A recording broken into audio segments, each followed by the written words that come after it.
Bienvenidos a Tiempo de Tertulia, un espacio en multidifusión para España e Iberoamérica. Hoy en Tiempo de Tertulia traemos el tema, vamos a hablar sobre la figura de Cristo. En estas fechas de reflexión y meditación religiosa. La figura de Cristo no deja indiferente a nadie y además está en los orígenes del cristianismo. Rabino de Nazaret, profeta de Galilea, Mesías judío, Hijo de Dios, Señor de los cristianos, revolucionario en su tiempo, celote, taumaturgo, son solo algunas de las denominaciones con las que se ha nombrado a Jesucristo, Jesús de Nazaret. ¿Es Cristo una realidad o un mito? Este es el apasionante tema que traemos hoy a Tiempo de Tertulia y que lo van a tratar desde una óptica cualificada y bien documentada los siguientes invitados. Don Luis Cencillo, doctor en Filología Clásica, licenciado en Teología, Derecho y Filosofía y diplomado en Psicología, autor de Los mitos, sus mundos y su verdad, y también de Claves para 2 milenios. Bienvenido, don Luis. Muy bien, gracias. Don Gonzalo Puente Ojea, embajador de España, estuvo acreditado en la Santa Sede de 1985 a 1987, es estudioso y autor de varias obras sobre la figura de Jesús, autor del Mito del Alma o del Evangelio de San Marcos y también del Mito de Cristo, entre otros libros. Don Gonzalo, bienvenido. Encantado. Don Fernando de Orbaneja, es doctor ingeniero industrial, es escritor, estudioso de la figura de Jesús y es autor de la historia impía de las religiones y también de lo que oculta la Iglesia. Bienvenido, don Fernando. Bienvenido, don Fernando. Don Emilio Ruiz Barrachina, periodista y escritor, estudioso de los orígenes del cristianismo y de la Inquisición, autor del Arco de la Luna y de Reyes, Brujos e Inquisidores y también de A la sombra de los sueños, de reciente publicación. Bienvenido, don Emilio. Gracias. Don Fernando Barragán, escritor de novela histórica, autor de los manuscritos de Masoura, de Guillermo de Bosses y de Yo José, Padre de Dios, que está aún por publicar, y recientemente publicado Conspiración y Muerte en el Vaticano en Imagine Ediciones. Bienvenido, don Fernando. Gracias. Y don Julián Carrión, es catedrático de Nuevo Testamento en la Facultad de Teología de San Dámaso, es autor de Cuándo se escribieron los Evangelios y también del Mesías manifestado. Bienvenido, don Julián.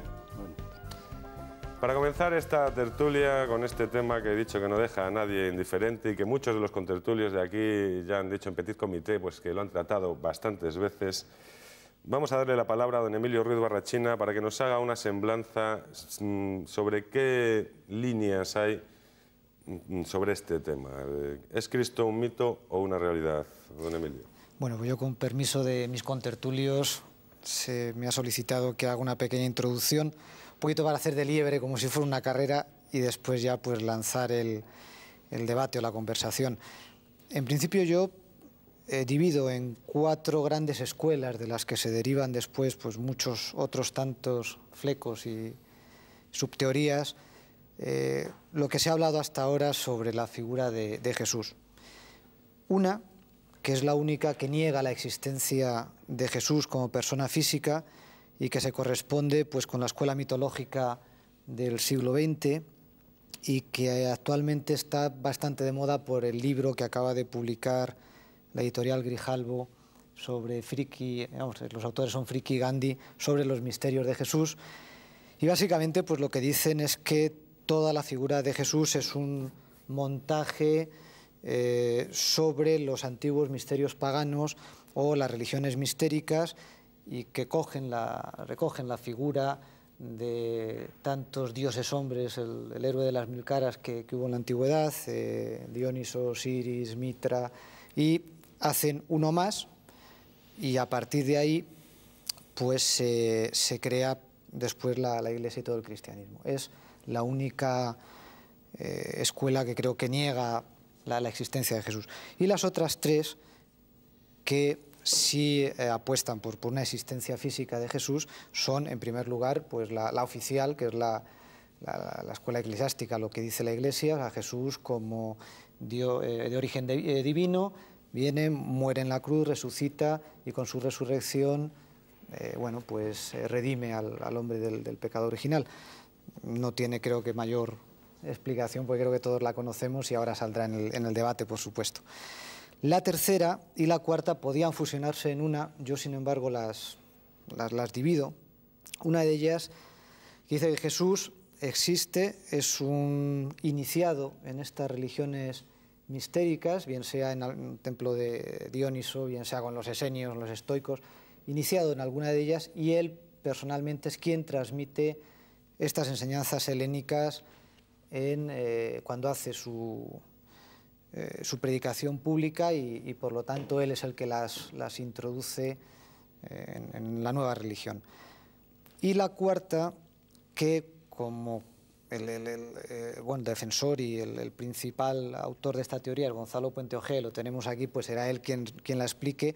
Básicamente, pues vamos, yo no me extiendo en ella, pero habla de un Jesús judío que proclama la inminente venida del reino de Dios, y aquí creo que viene la piedra de toque donde también se puede centrar el debate, que posteriormente Pablo es el que introduce todo este helenismo y el que empieza a crear el dogma, la doctrina de la Iglesia, que después ya pues rematan los primeros padres de la Iglesia, Ireneo, Eusebio, Tertuliano, etcétera, etcétera. De aquí, de esta última, pues se derivan muchas, lo ha dicho Gonzalo en la presentación, de los que ven a Jesús como un revolucionario, como un celote, como un rebelde, o sea, como un político. Bueno, eso ya son flecos, pero creo que con esto más o menos queda encuadrado. Y termino mi intervención, se me ha pedido también que me posicione. Bueno, pues mi posición personal, a mí no me importa mucho si Jesús, bueno, pues fue judío, fue un taumaturgo, fue un iniciado. Sí creo que Jesús existió, aunque las pruebas históricas no son muchas. Por los propios evangelios y los documentos que hay, creo que se puede deducir que existe la figura de Jesús. No creo en su origen divino, y en esto me adscribo a Gonzalo. Sí pienso que posteriormente Pablo y los primeros padres de la Iglesia montan el dogma, montan la doctrina e introducen todos los elementos helenísticos en los evangelios, en los hechos y en los posteriores escritos. Muy bien, don Gonzalo Puente Ojea, Jesús, mito o realidad. Muchas gracias por darme la primogenitura, la primacía, mejor dicho. Bueno, yo tengo que decirle respecto a lo que ha dicho Emilio, muy amablemente me ha adjudicado nada menos que lo que ha sido durante decenas y decenas de años, pues en cierto modo, la actitud crítica frente a la verdad de la Iglesia. Es decir, Jesús apenas tiene enlaces propiamente dichos desde el punto de vista del mito de Cristo con su propia figura en relación con los desarrollos posteriores. Es decir, que esto no es más que una escuela, es toda una corriente de pensamiento en el que se pretende decir que la ruptura o el salto entre la figura supuestamente histórica, ya veremos después, y lo que desarrolló la Iglesia como teología o cristología, es decir, la teología aplicada a la figura de Cristo, pues son realmente dos cuerpos de pensamiento y de creencias bastante divergentes, por no decir contrapuestos en muchos aspectos, pero eso no lo digo yo. Yo soy mucho más modesto, más o menos estando en esa línea de enfoque, me limito a decir lo siguiente. Desde el punto de vista de la crítica externa, ahora diré lo que es crítica externa, no es posible zanjar el debate sobre si Jesús existió, fue una figura histórica o no lo fue, porque los documentos son múltiples, divergentes, a veces contradictorios, en todo caso casi siempre sesgados, en el sentido de que no hacen afirmaciones perentorias de Jesús existió, sino que dice Jesús dijo, o en aquellos tiempos se supo, en fin. Quiero decir que desde el punto de vista documental, lo que se puede decir, la crítica externa tiene dos vertientes. Una que es la crítica documental, es decir, los soportes materiales que transmiten una tradición.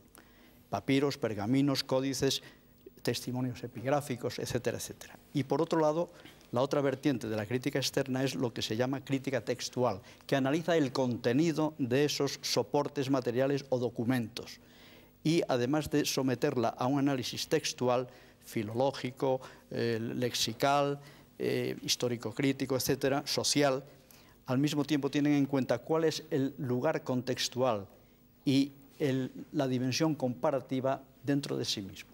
Esta doble vertiente de la crítica externa, como crítica documental y crítica textual, es desde el punto de vista técnico y de los expertos neotestamentarios lo que se ha desarrollado, yo diría de un modo cuasi exhaustivo durante por lo menos un par de siglos, y antes también, pero sobre todo intensamente un par de siglos, y por eso puede decir, por ejemplo, Bruce, que es un especialista sobre todo de las fuentes aparte del Nuevo Testamento, dice realmente que no existe ningún corpus literario, sobre todo de historia de las religiones, que haya sido escudriñado, filtrado, examinado, investigado tan masivamente y tan detalladamente como el corpus neotestamentario con todo lo que lo rodea.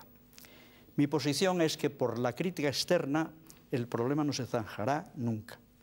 Es decir, ni por la alegación de los historiadores antiguos, especialmente Suetonio, claro, Suetonio, Tácito, Plinio el Joven, ni tampoco por los dos grandes testimonios judíos, uno mucho más masivo e importante que el otro, que es Filón de Alejandría, y sobre todo Flavio Josefo, ni tampoco acudiendo a lo que se llama la tradición rabínica, que es una de las posturas de este señor que no vino, que se llama César Vidal, que alega, en fin, que en la época tanaítica, es decir, cuando realmente se fundan las escuelas que constituirían después la Mishnah, que eso sucede a partir de la segunda parte del siglo II, en torno a cosa que se llama la escuela o concilio de Yavne o de Yamia, a pesar de que él dice que esos testimonios que son tardíos en relación con el momento que se quiere saber, pues que son definitivos porque hay unas referencias en esa serie de comentarios de Baraita, se llama así el comentario, o Baraitos, que son contundentes. Eso realmente cuando se analiza, yo tengo aquí dos libritos que por si acaso venía el señor César Vidal, decirle, querido amigo, está usted despistado. Pero en fin, no quiero hacer la crítica de César Vidal. No, a mí me da igual, ¿no? Personalmente. Bueno, para nosotros no, porque estaba invitado y a última hora, sí. Pues. Bueno, no entonces, yo en cambio creo que lo que perdemos en el lado de la crítica externa, en cambio, si ponemos toda la perspicacia, toda la sabiduría sobre el tema y sobre todo el buen sentido, si se cogen los tres sinópticos y se analizan puntualmente, se descubre cuál es su eje narrativo. Se toma después el primer evangelio, probablemente cronológicamente el de Marcos, y se examina esa secuencia o perícopa que va de 8:27 a 8:31, es decir, capítulo 8, versículos 27-31, en donde se produce lo que los exégetas neotestamentarios han convenido en llamar secreto mesiánico. Se ven perfectamente dos cosas. Es el objeto de mi librito, muy breve, muy conciso, pero realmente creo que sumamente denso, que se llama El mito de Cristo, que es resultado de lo que yo personalmente he estudiado sobre el tema. Se ven dos cosas. Primero, que existió realmente alguien que en la tradición oral, que después se recogería naturalmente por escrito por los evangelistas, en esta tradición oral los testimonios son tan fuertes de un personaje posiblemente o casi probablemente Galileo. No se sabe si de Nazaret o no, porque la toponimia que se conserva de la época no figura ese nombre, ¿no? Es de origen árabe probablemente. Pero en fin, en las cercanías de lo que hoy es el lago de Genezaret, ahí existió un personaje que después fue conocido como Jesús el Nazareno o Jesús de Nazaret, depende de los enfoques, que mantuvo como heraldo del reino una postura típicamente de agente mesiánico, sin prejuzgar si fue simplemente un profeta o se consideró el mismo Mesías, anunciando precisamente ese reino de Dios con unas connotaciones, de un lado escatológicas muy fuertes, incluso apocalípticas, y por otro lado mesiánicas. Es decir, parece claro que esta figura histórica está delineada así. Y segundo, se sabe, he dicho que se deducen dos cosas. La segunda cosa que se deduce es que el mito de Cristo, es decir, la cristología oficial de la Iglesia Católica, no encaja de ninguna manera con el personaje que supuestamente existió de verdad en la historia, el Galileo, el utopista Galileo, el agente mesiánico Galileo. Yo no puedo ahora sacar los textos porque sería cuestión de emplear un cuarto de hora, pero que como ya no tengo tiempo, yo me remito a mi libro y si alguien me pregunta algo sobre eso, yo explicaría un par de palabras para decir que esa forma de criticar el TEP, es decir, de ir a la crítica interna, especialmente de los sinópticos a partir de Marcos, pone de relieve que hay dos cosas Y por eso no se debe nunca hablar de decir, ¿existió Cristo? No, hay que decir si existió Jesús. Y en segundo lugar, si ese Jesús realmente fue el Cristo de los Evangelios, o el Cristo más bien de la teología. Vamos a ver qué dice el señor don Julián Carros. Bueno, en primer lugar, a mí me parece que discutir a estas alturas si Jesús existió, me parece que es una cosa ya... La postura es que existió, claro. Que debe dar superada, es decir, porque si no es que no podemos afirmar de nadie de que tengamos una documentación mínimamente histórica que existió, ni Napoleón, ni Alejandro Magno, etcétera. O sea, tenemos documentación suficiente, ¿no?, probada por la ciencia histórica como para poder aceptar eso. Aquí la cuestión decisiva, según en mi opinión, es yo creo que lo que se plantea, es decir, una vez que se acepta que Jesús existió, si lo que los evangelios dicen sobre Jesús, o el Nuevo Testamento dice sobre Jesús, ha sido realmente creado en relación con las religiones helenísticas, con las religiones de los misterios, etcétera, etcétera, etcétera. Yo, para lanzar una piedra al lago, digo que esta teoría ha fracasado por razones no de alta teología eclesiástica, sino por razones estrictamente cronológicas. ¿Por qué? Y esto ya hay profesores, y no digo de la Facultad de la Gregoriana de Roma, sino de facultades con amplio historial crítico a las espaldas, como la Universidad de Tubinga, que ya hoy no defienden en absoluto esto. ¿Por qué? Y cito por ejemplo Martin Hengel o Stuhlmacher, que dicen que esta hipótesis ha fracasado desde el punto de vista estrictamente cronológico. Y digo la razón. Es evidente que en el documento en el que todos estamos de acuerdo, el punto de partida no puede ser otro que el Nuevo Testamento. O sea, como dato histórico, como uno va a Roma y se encuentra allí el Coliseum. Si no acepta la interpretación que se ha dado hasta ahora, tendrá que buscar otra hipótesis alternativa que explique la existencia del Coliseum, porque el Coliseum está allí. De tipo literario tenemos otro fenómeno absolutamente indiscutible, que es la existencia del Nuevo Testamento en el que se afirma de un hombre que es Dios. Y eso yo creo que todos estaremos de acuerdo. Que lo afirman, que sea verdad o no, lo discutimos ahora. Que se afirma eso es un dato de hecho. La cuestión es saber cuál es el origen de esta afirmación. Y aquí, precisamente por la cuestión cronológica, si queremos ser leales con la investigación, ¿qué tenemos que decir? Que la datación de las cartas de San Pablo son, en su mayor parte, indiscutibles. Es decir, en la década de los 50, situando la primera a los tesalonicenses en el año 50, y a lo largo del decenio se escribe San Pablo las cartas que todo el mundo hoy considera auténticas. Y allí se afirma con toda claridad que la fe en la divinidad de Cristo. La cuestión es de dónde saca San Pablo esa fe. Es evidente que San Pablo en esas cartas no explica las fórmulas del credo, no explica las fórmulas de fe. Quiere decir que cuando las escribe, como uno escribe siempre una carta para que la entiendan los destinatarios, San Pablo considera que las comunidades cristianas a las que dirige las cartas van a entender esas cartas. Luego quiere decir que es que ya se lo había él anunciado en el momento de fundar las comunidades cristianas a las que dirige después las cartas. ¿Lo había anunciado quién? Él. San Pablo, sí. Eso quiere decir que San Pablo tenía la cristología ya fraguada como predicación antes de comenzar su viaje misionero. Esa es mi opinión también. Exacto. Sí. Entonces, no todos, la mayoría de parte de él no coinciden con eso, pero yo creo que mucho antes es que eso es de haber escrito. O sea, ¿En qué se fundó para escribir esas exacto. cartas? Entonces, aquí viene la cuestión. Entonces, si los viajes de San Pablo empiezan en el año 45, más o menos, en la década de los 40, quiere decir que el único lugar donde pudo generarse esa cristología, que se dice, es en el contacto entre el helenismo y el cristianismo, que tuvo lugar en Antioquía. En la comunidad de Antioquía, que es la que se contrapone a Roma como generadora de pensamiento. Pero cualquiera que haya estudiado mínimamente el tema de la relación entre Jesús y Pablo, se da cuenta que del el primer momento de Brede y compañía que hablaban de Pablo como el fundador del cristianismo, en el que se dice que Pablo y Jesús se contraponen como dos figuras antagónicas y que había una diferencia más grande entre Jesús y Pablo que lo que había entre Jesús y cualquiera de los personajes judíos de su tiempo. Inmediatamente se dieron cuenta que aquello no explicaba, que Pablo, lo que pensaba Pablo ya lo había encontrado en el judaísmo, en el cristianismo de su tiempo. El cristianismo que Pablo encontró cuando se convirtió.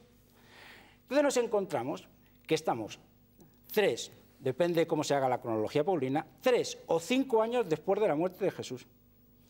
¿Me puede decir alguien de los contertulios dónde puede encontrar documentos que en esa época pueda afirmar que hay fuentes históricas para decir cómo se transmutó la doctrina cristiana? Esto, en esos 3 años, ninguno de nosotros tiene documentación para eso, ninguno. Y esto lo reconocen hasta los más críticos que han estudiado estos temas, nadie. Entonces, lo que es incontrovertible esa afirmación ni provisionalmente se puede aceptar. Esto que hay toneladas de grandes sabios neotestamentarios que justamente le explicarían a usted lo que se pregunta y que desde luego no coincide con lo que usted está afirmando. Que la audiencia no se equivoque. Que entre el año que muere Jesús, en torno al año 30, y el año 35, ¿alguno de ustedes me puede proponer? En el año 35 no estaba formulada todavía externamente la doctrina cristológica. Cuando se encuentra... Pablo se empieza primero tiene la primera viaje, como usted sabe, al sur, y luego regresa a Jerusalén, sí, y tiene Antioquía, y luego quiere a Damasco, y quiere ir a Jerusalén para hablar con los pilares. Y eso es aproximadamente de 10 a 12 años después. ¿Pero a qué se convierte San Pablo? ¿A qué se convierte San Pablo?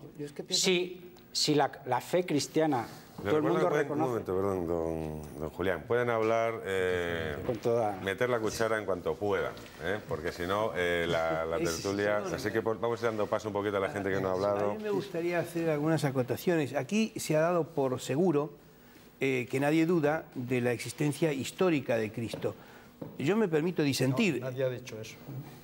He dicho que se acepta unánimemente que Jesucristo como figura histórica ha existido.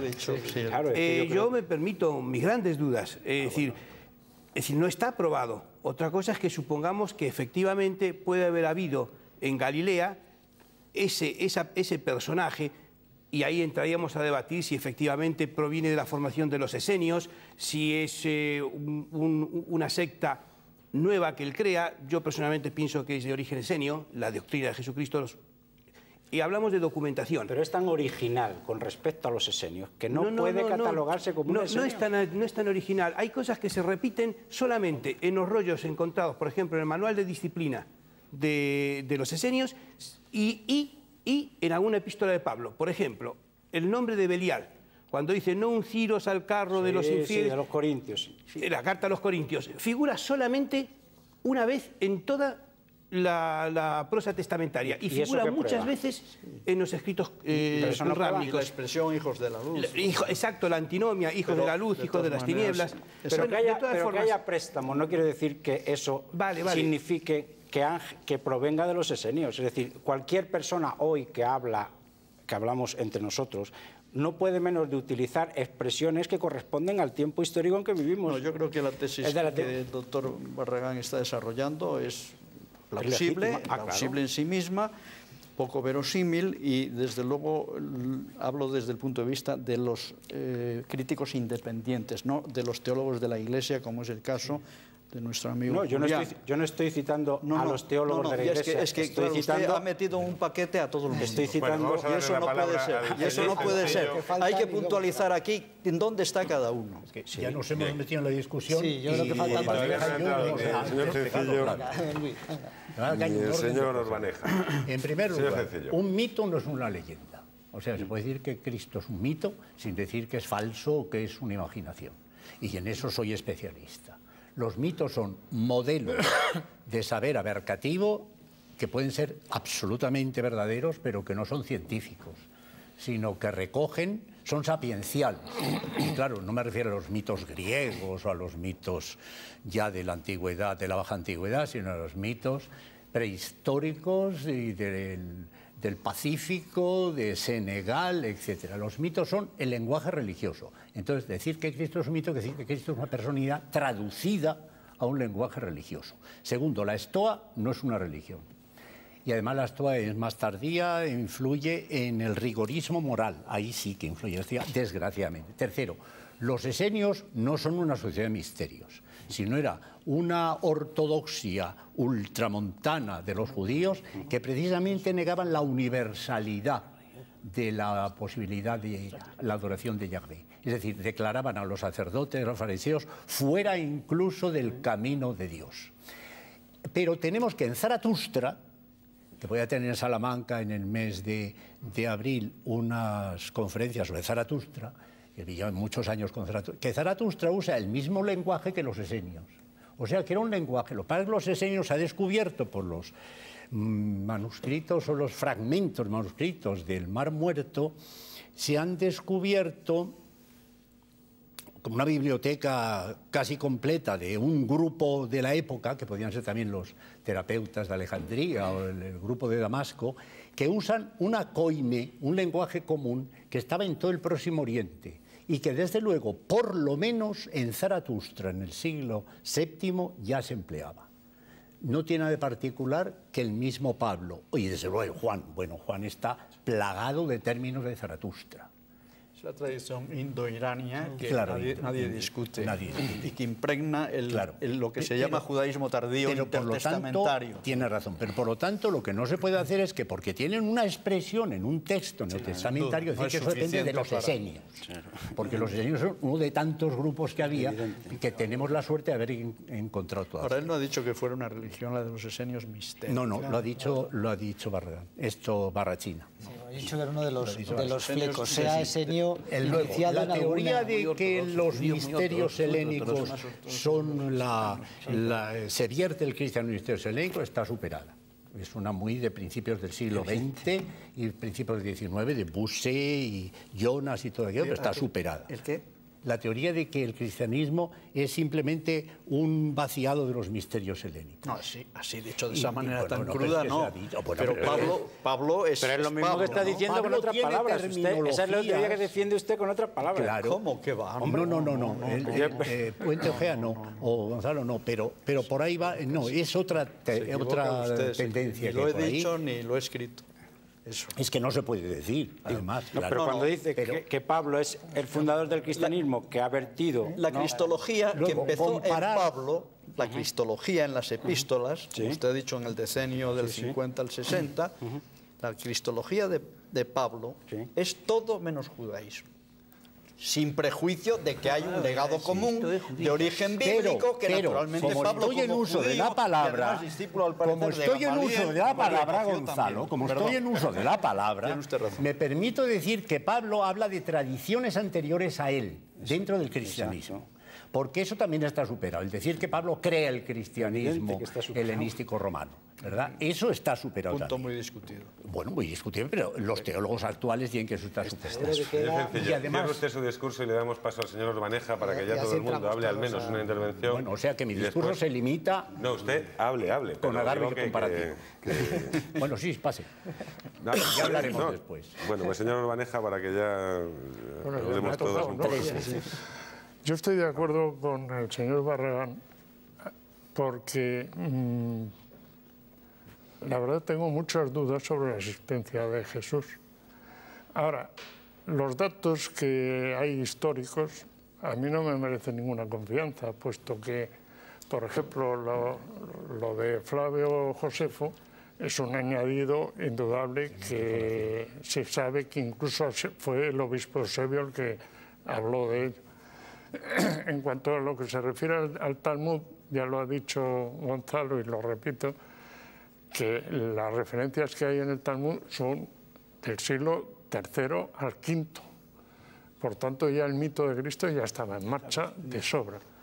Ahora, es muy posible, y en eso creo que hubo un personaje, eso es indudable, hubo un personaje que puede ser el Jesús de los cristianos o no, pero que indudablemente Pablo aprovechó para transformar el Jesús que tiene un mensaje en el Cristo que él mismo es el mensaje.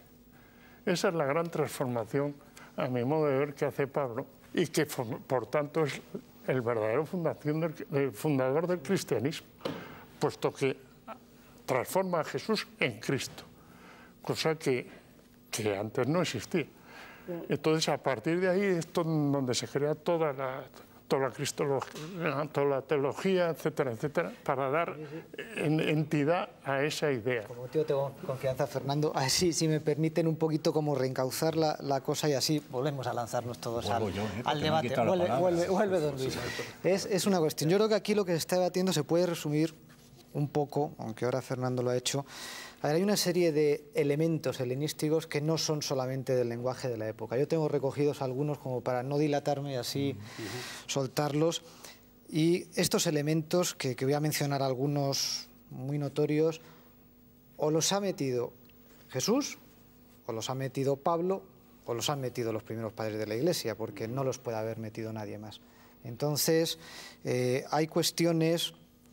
son sobre todo las que se refieren a los misterios paganos, al famoso héroe de las mil caras, Atis, Adonis, Baco, Mitra, Dionisos, Osiris, que en realidad son los mismos, donde encontramos, ya digo, aparte del lenguaje y de la forma de hablar, Osiris o Dioniso es Dios hecho carne, salvador e hijo de Dios.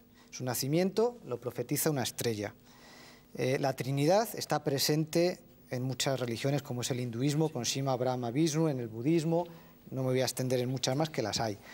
El padre de Osiris o de Dioniso es Dios y su madre una virgen mortal, Isis. Nace en una cueva o en un humilde establo, según versiones, un 25 de septiembre, es decir, el día del equinoccio de invierno, ante 3 pastores. Ofrece a sus seguidores la oportunidad de nacer de nuevo por medio de ritos bautismales. Convierte de forma milagrosa el agua en vino en una ceremonia nupcial. Entra triunfalmente en la ciudad montado en un pollino mientras la gente agita palmas en su honor.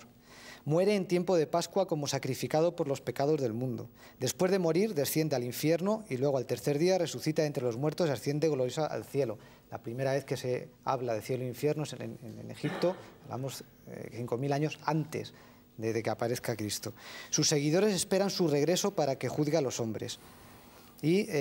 por cerrar y no extenderme más, su muerte y resurrección se celebran con un ágape ritual consistente en pan y vino que simbolizan el cuerpo y la sangre. O sea, creo que son muchos elementos. A mí me parece que eso te lo has cuadrado el toro para meter el esto. No, que has hecho una estilización de la vida de Cristo atribuida a Osiris, dices. No, hombre, esto es Dionisis, es No, Dionisos no es así, ¿eh? Dionisos es el Dios hecho hombre. No, es el Dios hecho hombre. Es el Dios nacido de Zeus, de Semele. Perdona, la vida de Krishna es exactamente igual. La vida de Cristo. En mi obra sobre los mitos trato todos los mitologemas de la historia que coinciden de una mitología a otra. Pero eso no quiere decir que sean leyenda. Quiere decir que es un lenguaje religioso especial. Luis, pero lo que yo estoy diciendo es que ese lenguaje alguien lo tiene que meter en el cristianismo. O es Jesús, o es Pablo, o son los padres de la Iglesia. ¿Quién lo mete? O son los primeros discípulos anteriores a Pablo. Pero alguien lo tiene que meter. Eso no varía. Las comunidades lo construyen el discurso. Sí, pero luego tenemos la obra. La obra, la influencia sociohistórica. Y eso sí que no tiene nada que ver ni con Dionisos ni con Osiris. Ni con Cristo. ¿Qué experiencia sociohistórica? ¿A qué experiencia sociohistórica te refieres? La opción preferencial por los pobres. Bueno, por favor. Si eso es un elemento de prueba... No digo que sea un elemento de prueba, digo que es un elemento diferencial. No, eso no es así. Los teólogos, los expertos en el Testamento, teórico, por ejemplo, lo que es dicho de una manera un poco simple, sin duda, simplista, pero tenía que decirlo así. Es un elemento que la apologética cristiana nunca ha podido superar. Pero vamos a ver, pongamos un ejemplo.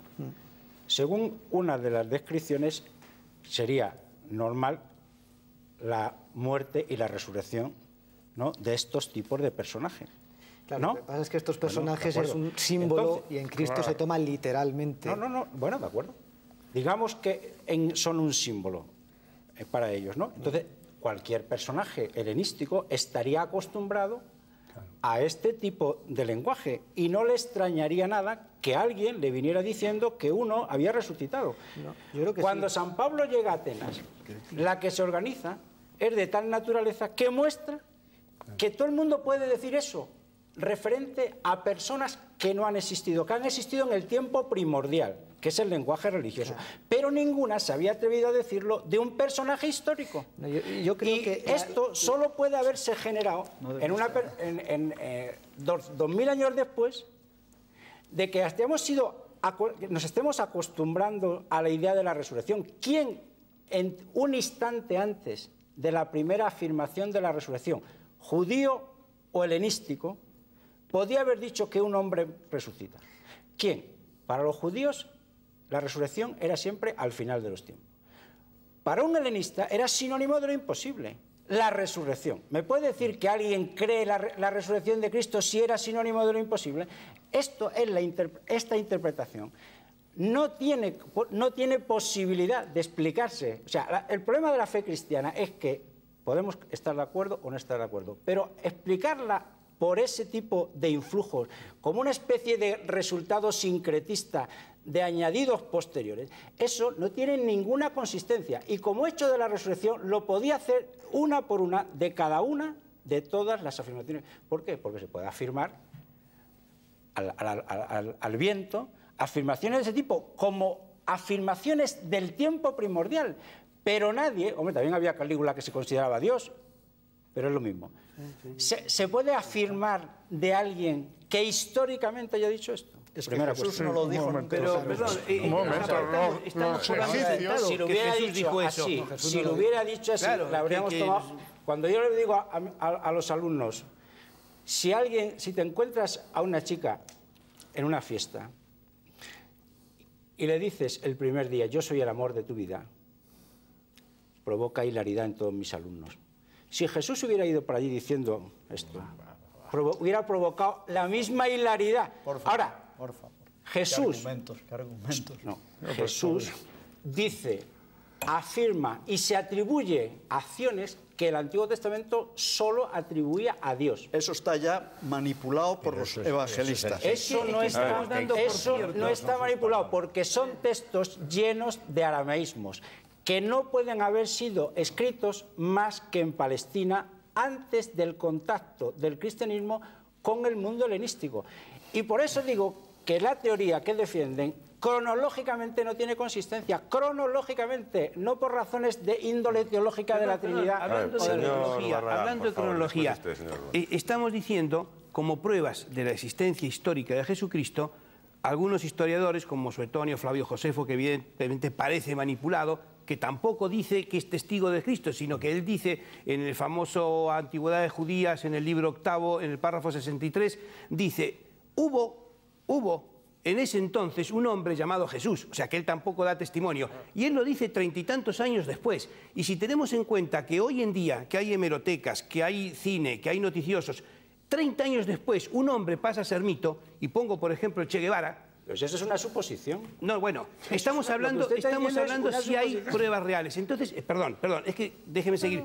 Entonces llegamos a que la prueba fundamental son los evangelios. La prueba fundamental es el hecho de que solo un hombre con una excepcional puede estar en el origen de todo esto. Es un círculo, anticipa la conclusión. Usted, y la hace premisa. No, usted concluye y luego resulta que es la mayor. Yo no he partido de Jesús. Eso no es modo de razonar. Es que estamos olvidando documentos muy importantes. Yo no he partido de Jesús. Los apócrifos, no se habla de los evangelios canónicos. Yo no he partido de Jesús. Yo he partido del único testimonio que tenemos, que es el Nuevo Testamento. No, hay otros, ese es el error. Hay otros. El Nuevo Testamento, el Nuevo Testamento como expresión de la fe cristiana, que es lo que estamos discutiendo aquí. Perdón, ¿quién ha dicho? Es lo que se discute. Claro, exacto. Usted lo pone como prueba. No, una cosa. Don Fernando Barragán, perdón que imponga aquí un poco de orden, tiene la palabra, es que quiero decir algo muy importante. Estamos diciendo los evangelios. pero se está refiriendo a los 4 evangelios canónicos, de los cuales 3 son sinóticos, que son copias el uno del otro, supuestamente Marcos el más antiguo, Mateo y Lucas y el de Juan. Y después están los Hechos de los Apóstoles y las epístolas de Pablo. No, las epístolas vienen antes. No, perdón, no he querido decir luego cronológicamente. Perdón. ¿Y qué pasa con los cerca de 80 documentos que han sido descartados en el Concilio de Nicea y después en el de la Odisea, confirmados y que no se tomen en cuenta? ¿Y son más? Sí, cómo no.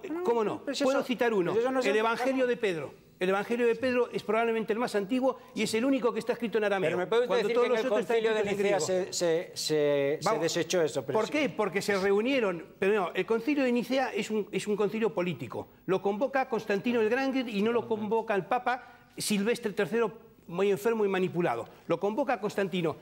Con un agravante, Constantino ni siquiera era cristiano porque no estaba bautizado en ese momento. Dirige el obispo español Osio, creo que, ¿verdad? El concilio. Y en ese momento se desechan al menos 60 evangelios perfectamente compilados, algunos con más antigüedad. Ya está, el Nuevo Testamento es reconocido en el 90% del canon. Ya es reconocido el canon. Hasta el año 150... ninguno de los exegetas y ninguno de los apologetas cristianos menciona los evangelios canónicos. Pero que no es verdad, que San Ireneo lo cita, que San Justino lo cita, que no es verdad. El canon estaba constituido claro, casi que el canon muratorio del siglo II y principio del tercero. Pero bueno, pero de todas maneras las discusiones del canon son muy largas. Exacto, pero los evangelios fueron los primeros canónicos que se reconocieron. Claro, pero al menos eso, digamos, es que habría que poner los textos sobre la mesa y analizarlos. Esto no es una discusión seria. Exacto. Bueno, es una discusión divulgativa. Señor de Urbaneja tiene algo que decir. Es que usted ha hablado de que nadie ha hablado nunca de la resurrección. Y los egipcios, para ellos la muerte era un sueño, en el cual en cualquier momento podían despertarse y volver a vivir. Por tanto, los primeros que hablan de la inmortalidad, vamos, de la resurrección son los egipcios. Sí, en la inmortalidad también hablaba del Antiguo Testamento. O sea, aquí el problema es que alguien diga que en medio de la historia ha resucitado a alguien. Eso, pero, me puede presentar algún texto egipcio. Usted que se apoya tanto en los evangelios. O sí, resucita.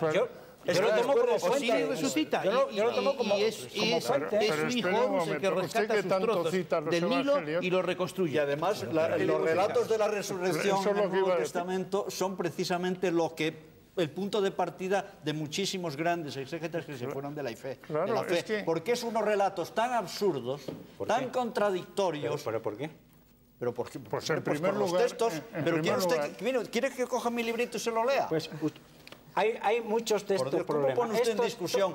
Hable usted para gente que sabe, no para una audiencia ignorante que está recibiendo un mensaje Lo que pasa equivocado. Que lo que sucede es que la mayoría de las veces no han tenido alguien que pueda contrarrestar los argumentos que se dicen. Y entonces, claro, es el rey del patio. Pero cuando yo estoy citando aquí no a los teólogos de la Gregoriana, de la Universidad Gregoriana. Pero si la Gregoriana obedece a las consignas del dogma de la infalibilidad del Papa. No, hablemos de los críticos independientes. Por eso yo cito... No de usted y demás. Por eso yo cito a los críticos de Tubinga. Bueno, vamos a hablar... Tubinga no es, en gran parte, si se refiere a Tubinga de Brisgovia, son casi todas facultades católicas. De eso nada. La que yo estoy... Pero bueno, pero si es que esto... Es que... O digo, la de Friburgo, me equivoco. La de Friburgo, son errores de bulto. De Friburgo. Pero Tubinga es la universidad más crítica que ha tenido el protestantismo. La escuela de Baur y compañía. Don Julián Carrón y don Gonzalo, están ustedes hablando de unas cosas muy técnicas que yo realmente no me voy enterando. El señor Urbaneja tenía la palabra. Sí. Vamos a dejar es que usted que se apoya tanto en los evangelios, precisamente hablando de la resurrección, se encuentra uno que los evangelios no coinciden en nada. Unos ven un ángel, otros ven un hombre vestido de blanco, otros ven dos hombres vestidos de blanco. Unos va María con no sé quién, otro va Magdalena con no sé cuál. No coinciden en absoluto. Y luego encima, cuando según el evangelio se aparece a los discípulos, se quedan todos extrañadísimos y no se lo creen. Cuando es un momento... Cuando es un señor que antes les ha dicho que iba a resucitar. Entonces, una de dos, o no tenía memoria ¿O es una falsedad esa se lo había anunciado. Claro. No, entonces, es una mezcla de tradiciones. Días antes de la crucifixión se lo vuelve a decir Jesús. Pero no dice... Y luego se quedan sorprendidos. Sepultado y resucitaré al tercer día. Pero no dice que los evangelios no tienen credibilidad. ¿Por qué dicen que ahora vuelven otra vez a que se lo había anunciado antes? Yo los doy por buenos a los evangelios. Y desde esa hipotética metodología, dándolos por buenos, los analizo. Y entonces es cuando la contradicción es absoluta. Unos discípulos que reciben la impensable noticia de que hay un ser que además de su filiación divina, porque se incoan, aunque no se dice explícitamente, se resucitará por obra de Dios, se supone, al tercer día, después de un sacrificio expiatorio, y que por otro lado, creyendo los discípulos que era el Mesías, se asombran, resulta que estos caballeros, a los 15 días, a la semana se produce la crucifixión y no le creen en absoluto a nadie. Además, insisten en la negativa varias veces. Luego, ¿qué muestra eso? Que para una mentalidad... que no hubo tal revelación. Que no murió, eso está demostración. Si eso hubiera sido así, todos hubieran... No, pero sobre todo que no hubo revelación. Si eso hubiera sido así, todos se hubieran ido a su casa, hubieran vuelto a sus barcas tan tranquilos. ¿Por qué, a pesar de todo, a pesar de esa resistencia del principio, que cuando llegan las mujeres y dicen, bueno, ya os escucharemos otro día, se van tranquilamente, y los de Maús, 2 días después de que aparezca, se vuelven a su casa tan tranquilos? ¿Por qué? Es un problema de psicología colectiva. Es un problema de psicología Pero eso ya, colectiva. la psicología colectiva no es razonamiento histórico, señor. ¿Cómo que no? Eso no es razonamiento histórico, eso es ciencia ficción. Pues lo que dicen los evangelios no es ciencia ficción. Vamos a ver qué opina de todo esto el señor Sencillo. Cuando llegamos a un razonamiento histórico me salen con la psicología. Vamos a ver, pero es que todos los evangelios de ciencia ficción. No es histórico. ¿Cómo que no es histórico? Yo estoy Claro diciendo, que no. tomando los datos del Evangelio, lo que le dijo Jesús a los de Maús. Ahí está, induce todo el artefacto montado. ¿Y Nietzsche qué dice esto? Que se iban a su casa tan tranquilos, a pesar de que las mujeres les habían dicho esto. ¿Por qué vuelven? ¿Y por qué se habían olvidado de la revelación? Eso sí que es ciencia ficción. Pues justamente eso sí que es ciencia porque era absolutamente impensable. ¿Por qué le dice...? Pero cuando Jesús se lo dijo, ¿por qué no lo dijeron? Esto no puede ser verdad. Quedaron asombrados, pero no rechistaron. ¿Por qué la hermana de Lázaro, cuando Jesús le dice, tu hermano resucitará, ya sé que resucitará en la resurrección del último día? Lo tomaron, claro, como todo el mundo pensaba en la resurrección del último día. Quedaron anonadados. Por favor. Un momento, ¿puedo decir algo sobre Lázaro? Si Lázaro hubiera resucitado, hubiera sido el personaje más importante de la historia de la humanidad. Porque es el único señor que ha estado allí y ha vuelto. Y lo ha contado. Ya, bueno. Lo más importante de la humanidad por favor, don Julián. Hombre, por Dios. Porque es la vehemencia de su discurso. Por favor, escúchenme, por favor. Quisiera darle la palabra al señor Sencillo y, por favor, déjenle hablar. Desde los teólogos protestantes y católicos progresistas, los textos en que Jesucristo dice que va a resucitar, parece que son redaccionales. Menos mal que ya empezamos reconociendo algo fundamental. Sí, fundamental. Segundo, el grupo con el prendimiento y muerte, si es que se puede dar como histórico, se disgrega. Viene una desmoralización general y se vuelven a Galilea, unos a su barca, etcétera, etcétera. Eso está claro. Los de Maús, tal. Y luego viene ese acontecimiento. Lo de la tumba vacía y las mujeres parece tardío, ¿eh? Es un añadido tardío. Sí, en la tradición. Bueno, eso hay que discutirlo más. Sí. Y luego viene una serie de tradiciones con el grupo de Jerusalén y el grupo de Galilea, tradiciones que lo centran en Galilea la aparición y tradiciones de Jerusalén. Y ahí es donde se produce el choque de tradiciones. Y entonces, evidentemente, cuando se quiere uno decir, bueno, pero ¿qué pasó? Pues no sabe lo que pasó. Lo que sí pasó es que todos, según los textos, le vieron y recibieron un mensaje. En Juan es una vez, Marcos no dice nada. El único que lo afirma así tajantemente es el único que no podría decir nada porque él dice que el Jesús catasarca no lo conoció. Claro. Que es el Corintios 15, primera piedra, que es Pablo. Y Pablo hace una mezcolanza, pero vamos, de pistón y cuello vuelto, como decían nuestros abuelos. Ese relato de la resurrección de Pablo es impresentable. Bueno, capítulo 15 es impresentable, es impresentable. Y ese es el primer testimonio escrito, mucho antes que los sinópticos y de la resurrección. En eso estamos de acuerdo. Y eso todo el mundo lo acepta como previo a Pablo. Pero sí que más da, como que se llamase Pepito el que lo hizo. No, es que es muy importante porque estaban diciendo... Alguien metió de contrabando algo que no es ni de Jesús ni del judaísmo. No, porque si eso es muy importante, porque si dice que Pablo es el fundador del cristianismo, quiere decir que eso es anterior a... Pero ahí dice que él recibió por tradición, y entonces va contando el orden de las, y llegas hasta las supuestas apariciones. Mira, perdón, es que viene muy a cuento, además, como esto es textual, esto sí que es súper textual de Tertuliano, porque a todo este respecto, Justino Mártir, Irineo y el propio Tertuliano están muy preocupados por las críticas, sobre todo las de Celso, que Celso les daba por aquel entonces.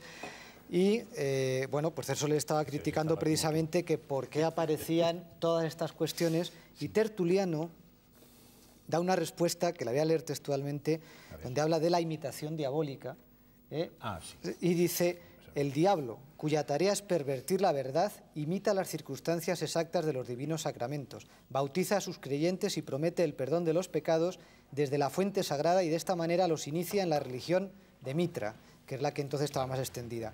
Así celebra la oración del pan e introduce el símbolo de la resurrección. Reconozcamos, pues, la artería del diablo, que copia ciertas cosas de aquellas que son divinas. Claro, el problema es que Mitra son 500 años antes, ¿ves? Copia... Bueno, no, Mitra, hay una religión de Mitra de tiempo anterior a Zaratustra, contra la cual critica a Zaratustra. No metas a Dionisos, por favor. Dionisos no tiene nada que ver con esto. Dionisos es precisamente, probablemente, de la ciudad de Nica en Tracia. En Galilea. Diferentes nombres dependiendo de la región. Claro, que son los diferentes nombres dependiendo de la región. Luego es una dificultad. No es seguro. Tampoco, no des esa certeza a cosas que no son cristianas y esa inseguridad a las cristianas, porque eso es usar dos medidas. Una pregunta. Dionisos actualmente se dice que es, además, analíticamente, Nisos o Nesh es en semita occidental, poste, y Dios Zeus, el poste de Zeus. Y en Escitópolis se veneraba un poste con los atributos de Dionisos. Pero eso es ya en Canaán. Lo que pasa es que, como me hace muchas veces que los filólogos clásicos, siempre que buscan etimologías de dioses, etcétera, se van a Anatolia, se van a Tracia, y no tienen en cuenta la parte semita, que es de donde vienen unas divinidades como el Apolo Amiclos de Amiclea, Mucal en semita, Mucal, Sísifo, Sesup, etcétera, ¿verdad? Bueno, por lo tanto, dejemos a Dioniso y a los dioses griegos. ¿No es el 25 de diciembre la festividad de Mitra? ¿Perdón? El 25 de diciembre no se celebra la festividad de Mitra. Que la Iglesia primitiva puso. Al 25 de diciembre, nacimiento de Cristo. Que la fiesta de Navidad es una fiesta. Es una convención. Perdón, es una fiesta herética. La fiesta de Navidad es debería sacar más conclusiones de una convención. Y luego la ponen para esa táctica que tenía la Iglesia primitiva de cubrir con una fiesta cristiana una antigua. Y entonces es el 25 de diciembre, que es el nacimiento del sol óptimo máximo. Sí, pero es que los sinópticos recogen la natividad de una manera muy parecida en algunos aspectos. Bueno, Lucas claramente, sí. Pero es decir que... Pero no dice que es el 25 de diciembre. No lo dice. Ni habla de cueva. Habla de pesebre porque no había sitio para ellos. También, los textos de Lucas también han sido generados por el helenismo, cuando están llenos de semitismos todos. Sí, no digo que no. Sí, ¿por qué entonces yo me pregunto, si Pablo no creó el cristianismo, ¿por qué aparecen en los evangelios? Y hablo de los canónigos, no vamos a hablar ya de los apócrifos, que habría mucho que hablar. Pero en los canónigos, ¿por qué Jesucristo dice, por ejemplo, a los apóstoles: no viajéis a ciudades de las naciones, no viajéis a las naciones ni a ciudades de samaritanos, dirigíos más bien a las ovejas descarriadas de Israel? ¿Por qué Jesús dice: yo no he venido a cambiar la ley de los profetas, he venido a hacer que se cumpla? ¿Por qué Dios, cuando viene una cananea de origen sirio y le pide por favor que haga el milagro de salvar a su hijo endemoniado, Jesús no la escucha? Y los discípulos le piden que la atienda, que le viene siguiendo. Y Jesús los mira a los discípulos, estoy hablando de los evangelios canónicos, y les dice: no es lícito dar a los perrillos el pan de los hijos. O sea que desprecia a la cananea, no quiere hacer el milagro porque no es judía. y es cuando la cananea le dice, Señor, hasta los perrillos tienen derecho a las migajas que dejan los hijos.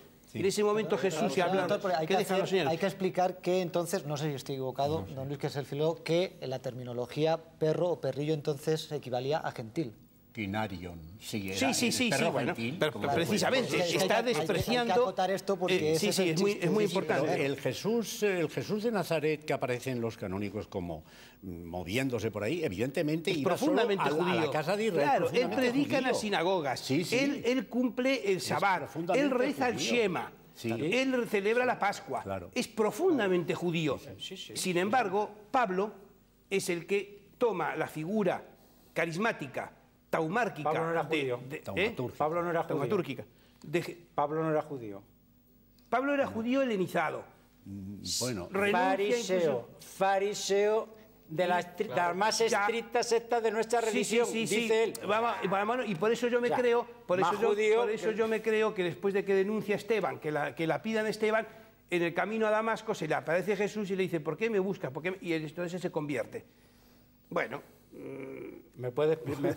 Usted se encuentra con lo que es históricamente evidente, es que Pablo en algún momento de su vida pegó un giro de 180 grados. Sí, ¿me puede usted explicar ahora cuál es el motivo de ese cambio? Pues si no acepta eso, se llama epilepsia. Epilepsia. No, es otro argumento. Esto se llama un diálogo entre historiadores. Y no lo puedo Cuando no se llega a ninguna explicación histórica, ¿me puede usted explicar el cambio que hace el creador de la secta de los mormones cuando se le aparecen dos ángeles y le entregan el libro de oro de los santos de los últimos días? Yo creo que crea el mormonismo. Epilepsia puede ser, y se acerca mucho a la sintomatología, el momento en que dice que tiene pues una visión mística. Vale, de ahí al paso de crear un dogma, yo creo que es algo mucho más... Yo creo que es algo mucho más... una explicación a un hecho realmente como esto, que cae del caballo porque pierde la conciencia, pierde el conocimiento, ese es el y además, momento. Claro, además que después en las epístolas, a las levitaciones, etcétera, Pablo dice que las tiene. Claro, pero Pablo tiene después una cola de gente... Tú coges al doctor García Alvear, que vive en Guadalajara, en Alcalá de Henares, que ha hecho un estudio pormenorizado de los 15 síntomas que cuando se dan conjuntos es evidentemente un diagnóstico seguro de epilepsia y se dan en muchísimas... Y coge un libro reciente del doctor Rubia, que es un gran neurofisiólogo, y te explica realmente los epilépticos de la historia. Y entre ellos está Pablo con todas las bolas a su favor. No, si yo no niego el momento, pero eso es el momento. Razonamientos que pueden estar muy bien desde el punto de vista de la psicología, pero que no tienen nada que ver con el razonamiento histórico. Es que usted ha dicho, ¿cómo es posible que Pablo? Yo le digo, pues por un ataque epiléptico puede ser posible. Yo creo que y usted lo rechaza de plano. Pero eso ya es otro argumento ad hominem. Es otro argumento de que se saca de la manga. No es que lo rechace yo, es que Pablo no dice... Es que Pablo... que es el que le ha pasado, no dice que le ha pasado eso. A falta de otro, a lo mejor yo voy a ir un poquito más. A falta de otro, él da otro, que se le aparece efectivamente. Claro, la aparición. Es lo único que da él, que es el testigo de verdad. Eso es lo único que no se puede creer. ¿Por qué no? Porque los que no creen... Ahí está. Ahí salió. Un enfrentamiento de concepciones del mundo. Salió ya esto. No se puede creer en lo que dice Pablo. Esta es... Ya salió el prejuicio que domina toda la conversación. No se puede creer lo que dice. No se puede creer. Esta es la cuestión. En lo que supera la experiencia de los irracional. Lo que dijo Pablo se puede explicar. Esto es irracional porque la razón es la apertura a todas las posibilidades. Claro, también a la posibilidad de que haya muerto y haya... También a esa posibilidad. Y por tanto, estar abierto a todas las posibilidades es más racional que negar alguna. Hombre, yo vi algo más terrenal. Bueno, puede ser que se caiga del caballo, que tenga un ataque de epilepsia. En ese momento, vale, pues tiene una revelación, me parece muy bien. Yo bajo algo más terrenal. A partir de ahí, Pablo ve, yo pienso que él inicialmente y luego los primeros padres de la Iglesia, muy claramente que helenizando esa figura que está ahí, tienen una posibilidad de entrada muy grande en el imperio. Y además, Pablo se va antes que a nadie a tratar de... predicar a los judíos y tiene sus más y sus menos. Sin embargo, cuando empieza a predicar a los gentiles se da cuenta que cala. Llega a romper con la comunidad. Claro. Y sin embargo, con los con los gentiles, bueno, pues empieza a entrar y es donde empieza a tener éxito su predicación. Por lo tanto, es lógico que él helenice. Era un gran estratega. Claro, claro, si eso no se lo dice a nadie. ¿Me puedes explicar por qué entonces, cuando San Pablo dice cosas en su predicación que son contrarias al pensamiento helenístico, ¿no? ¿Por qué las aceptan? ¿O por qué se rebelan contra ello? Te he puesto antes el ejemplo de la resurrección. Si para los helenistas está cualquier libro que hable sobre la resurrección en el mundo helenístico, se da cuenta que es sinónimo de lo imposible. Que alguien afirme eso, ¿no? Sí. Cuando San Pablo predica en el Areópago, ¿ves? Ya te escucharemos otro día.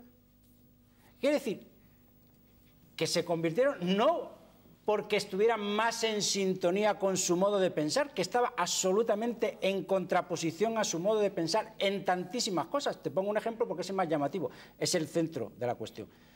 Pero sobre eso podríamos hablar muchas cosas.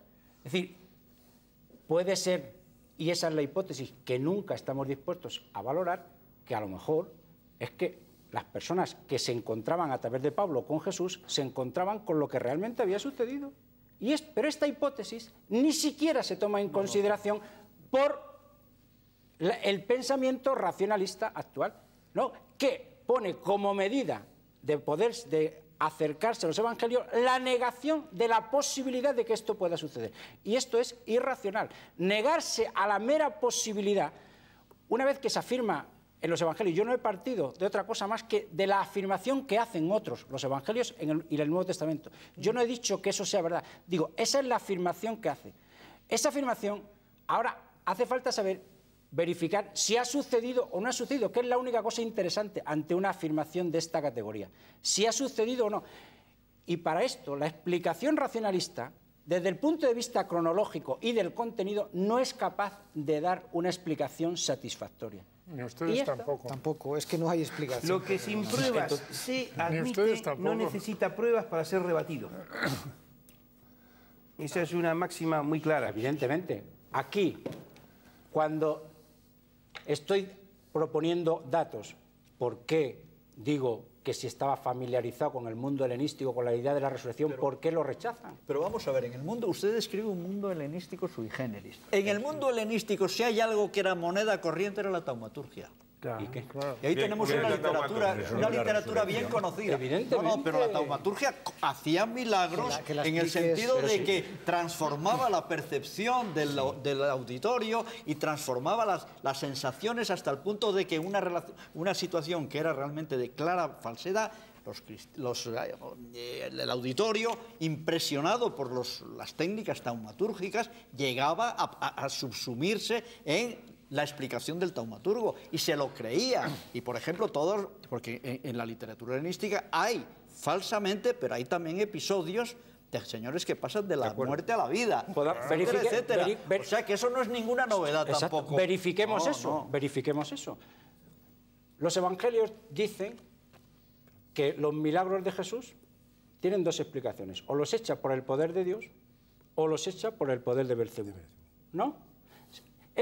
¿Qué quiere decir esto? Que los echen por uno. Es que ninguna de las dos alternativas son creíbles. ¿Por qué no son creíbles? O sea, quiere decir que Jesús... Porque no lo son. Quiere decir que Jesús hizo acciones, llamémoslo como más queramos, que necesitaron otra explicación. ¿Pero quién las ha visto? ¿Por qué dice usted que las hizo? Porque lo dicen los evangelios. Perdón, pero los evangelios se contradicen continuamente. ¿Usted cree que los cristianos pueden inventar la teoría de que Jesús es un endemoniado? Los cristianos mismos en el Nuevo Testamento... No, hombre, claro. Exacto. Sí, luego sí. Es la demostración por el absurdo. Luego defiende la posición contraria para demostrando que esa es falta, ergo, la que yo digo es buena.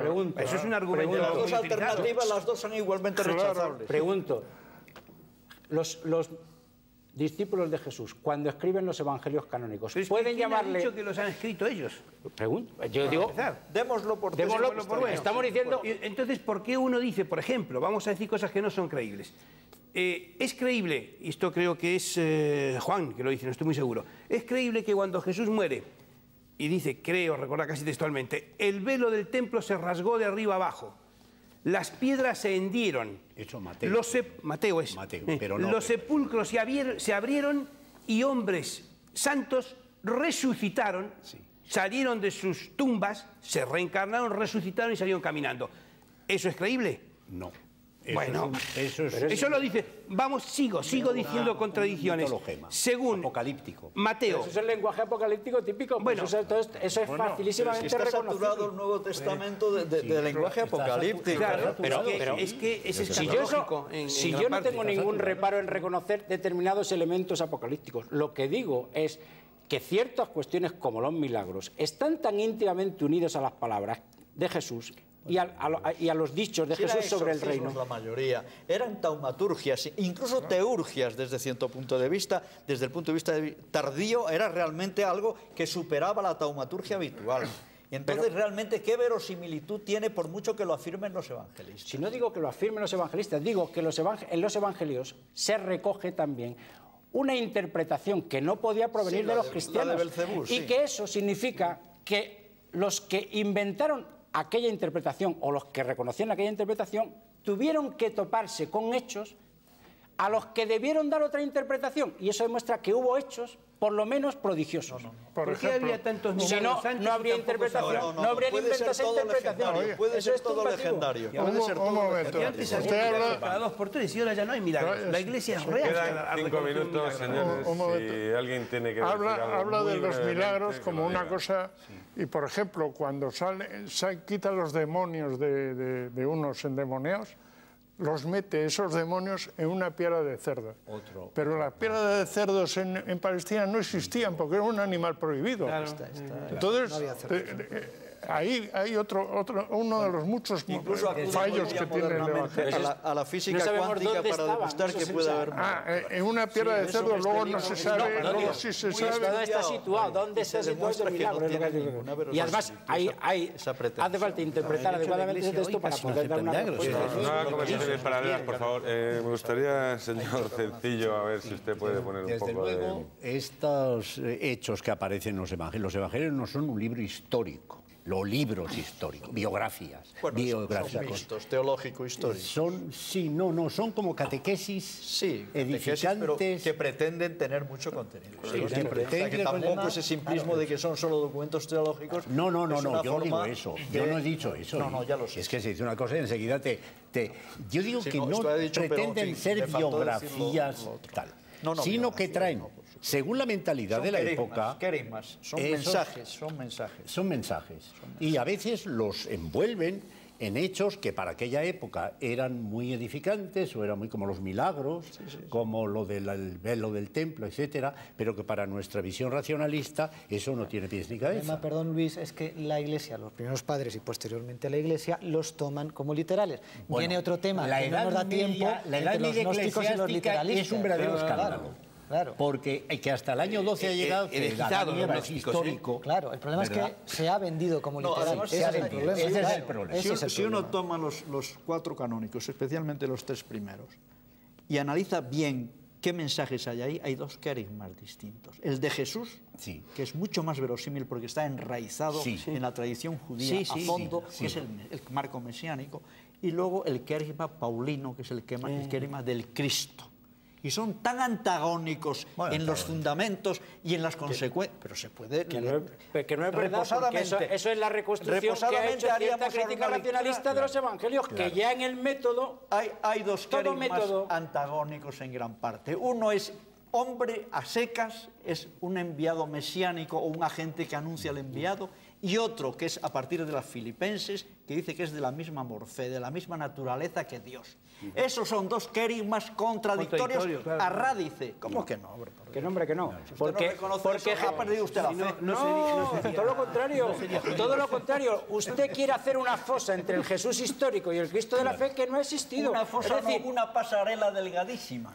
No, todo lo contrario. Porque que fabricó además Pablo. Que Juliano el apóstol decía, es el más falso de los hombres, decía Juliano. Exacto. Estuvo a punto de prohibirle las epístolas en el canon. Sí, ya lo sé. Bueno, la reacción. Porque lo consideraban un hereje. Hay determinados datos en los evangelios, ¿no?, que son absolutamente indiscutibles. Es decir, que Jesús comiera con publicanos y pecadores, por ejemplo.